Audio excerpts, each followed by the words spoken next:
Welcome, Scorpio, to your in-depth weekly astrology overview and zodiac forecast for week commencing the 13th of April for the ascendant, the sun, or the moon. Going to share the big themes of the week ahead.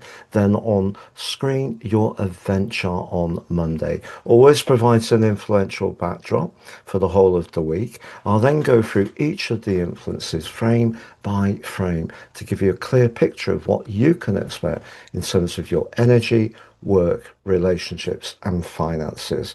I'm astrologer Patrick Arundel. A very warm welcome. If you've yet to subscribe to my channel, please do so now to help it to continue to thrive. But please also click or tap the bell notification symbol. Mercury is very much about communication or precision. But when it comes to your social situation, there may have been quite a lot of misunderstandings, put it like that, over the last 10 weeks. You have a glorious opportunity at the start of this week, however, to get things back on track, Scorpio. Also, the two planets of fortune are collaborating superbly on Monday, and I'm really excited to tell you about that too. Now, there's a lot of energy developing in your sixth house, which can be about work, can be about life organization, can be about patterns, but it can be about our physical vitality. And there is a new moon in that area too, but it's a particularly significant one as it's in a conjunction with the mystical energies of Chiron. But by the end of the week, your traditional ruler Mars comes into a conjunction in Aries with Saturn for the first time in 28 years. So a lot to share with you. On the screen now, your event chart. As ever, we need to be mindful of the two lunaries. The sun's in that practical sixth house, but forging a very strong link with the moon. So that sextile suggests if you are wanting to come into this week and get a bit more ordered around those daily domestic routines, you've got a chance to do so. It's just whether that chimes with the people you live with.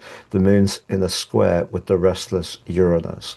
But much more productively, Mercury, which has been in the fifth house, Mercury can be impish, fun, mischievous, and in the fifth house, possess a great sense of wit, but it has been going through its shadow periods. It's also gone through the retrograde, but it's been in detriment from the 6th of February, so just under 10 weeks. But Mercury starts this week in a brilliant link to Uranus. If there is someone that you're connecting to, and there is that kind of attraction, but also that spark, it really can be amplified, particularly by Tuesday when that sextile becomes exact. But speaking of relationships, Venus remains in her first home zone, a sign of Taurus, but in the seventh house, but in a wonderful link with Jupiter, the planet of fortune. Venus is also known as being fortunate. Together, it can be luck central. You could connect to someone at the start of this week, perhaps if you're on a holiday, traveling. Maybe it's someone who has a view of the world, who's, if you like, ideals match yours. That can feel a very nice situation indeed. But if we go to this sixth house energy, Mars, your traditional ruler, is in an exact conjunction with Neptune. Now, Mars in the sixth house through to the 18th of May undoubtedly can give you an increase in your stamina, but it will require it to get past Neptune, the start of this week, and Saturn, the end of the week. So if you don't quite achieve all your virtuous goals this week, in terms of getting a bit fitter, shaking up your diet, perhaps getting to bed earlier, don't beat yourself up. It's a process. And you know, the new moon, which occurs on Friday, is a glorious chance to just clarify what your approach is going to be. And because it's in a conjunction with Chiron, if there is something that you live with, you know, it may be something that you have to adapt in order to manage, something to do with your welfare. Chiron can give you some inspiration about how you can perhaps approach things in a little bit of a different way, which does throw up some solutions. But if you work in an environment which is very demanding, but doesn't give you a lot of feedback, acknowledgement, You're not necessarily looking for praise, but just appreciation of the graft you put in. By the end of this week, as Mars moves forwards and comes into a conjunction with Saturn, if you do feel very unappreciated, even at home, if you're the one who's doing a lot of the domestic chores, your irritation can be quite palpable. But you know what you're being asked to do here, Scorpio, is set your boundaries. Venus gives you the chance to do it diplomatically, but don't just soak up a situation. For example, if you're in a job and you really, really don't like it, look around for another one. You might not snaffle that straight away, but just giving yourself the permission to be open to that actually can create a shift in energy. I'm going to summarize the four areas of work: vitality, money, and finance next. But just to say, you can order your personal horoscopes, get three for the price of one. So we've slashed the price.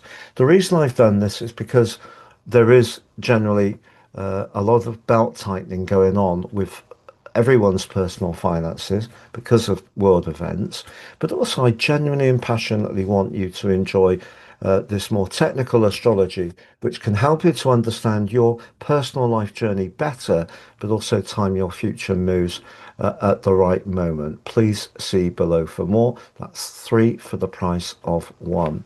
Now, if you've yet to watch your Gemini 84-year cycle deep dive video, they're really detailed on the screen now. Your Mars in Aries 6-week forecast on the screen. If you'd like to work with me directly, please see the link beneath this video. And if you've yet to sign up for your free daily horoscope fired to your device each morning for your celestial pit stop, please see below to do that too. So to summarize, when it comes to relationships, do you know, if you're getting on well with someone and they're just as much wanting to help you practically in your world as much as you are wanting to help them, that relationship can go from strength to strength. If you're in a relationship where there's a lot more give than get, I think you're in the mood to put firmer boundaries in, and good for you if so. But that could be just as much at work in a personal relationship.